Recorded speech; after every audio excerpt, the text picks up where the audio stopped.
Let's talk about inside transfers for a second, because oftentimes I hear business owners say, well, yeah, I'd like to transfer it to my partner, or sell it to my partners or my kids or even my key managers that have been with me for a long time, but they don't have any money. Right. How they can't do this? There's just no way. So can you speak to that for a minute? Don't you guys have a good lottery down in Florida? Yeah, we do. That's one possible solution. There you go. All right, so that's one possibility. Yeah. So if you don't like those odds, most of the exit plans our members do, business values from $2 to $50 million, most, or less, or more, most of those transfers are transfers to insiders, management or children primarily, and these people don't have money.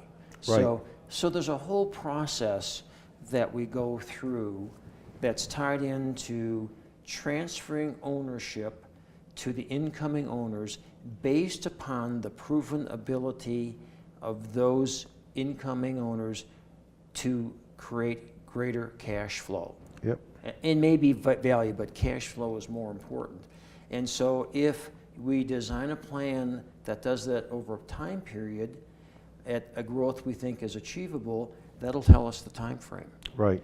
And people say, well, gosh, that takes a long time, and there's the risk that the business won't do well, which means then the plan is designed to allow you to transfer to a third party. There's always a backup plan. Mm-hmm. But the real issue is, boy, you can't sell to a third party in this time frame either, because you're not going to have enough money. Right. So you determine what your gap is that you have to close financially, design a plan to transfer business but not control, never control, right, until you get all of the money you want, to the insiders. They're motivated, they're incented to grow value, and that's kind of the essence of how we design that. Now, there's a lot of moving parts in there. Absolutely. Other advisors that you're going to be involved with, but that's the job of your exit planning advisor to arrange that. That's not the job of the owner. The job of the owner is to really be careful in establishing specific goals. So, for example, to back up, when I say one goal is to decide when you want to leave. So if you say, boy, I want to leave in 5 years, that's not a goal. A goal is, I want to exit September 1st, 2023. That's a specific goal that we can take action on. But I know from my own experience, if I say I want to exit in 5 years, next year, if you ask me, I'm going to say I want to exit in 5 years.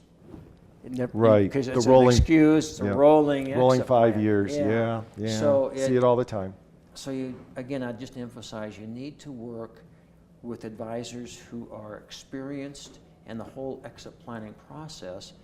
Have them help you get the right experienced advisors involved in this. It sounds expensive. It's not that expensive if those other advisors are guided by the exit planning advisor. They're not going to go off in the wilderness and start charging you for a lot of things that aren't necessary. But they are necessary. Their skills will be necessary for specific parts of this planning process.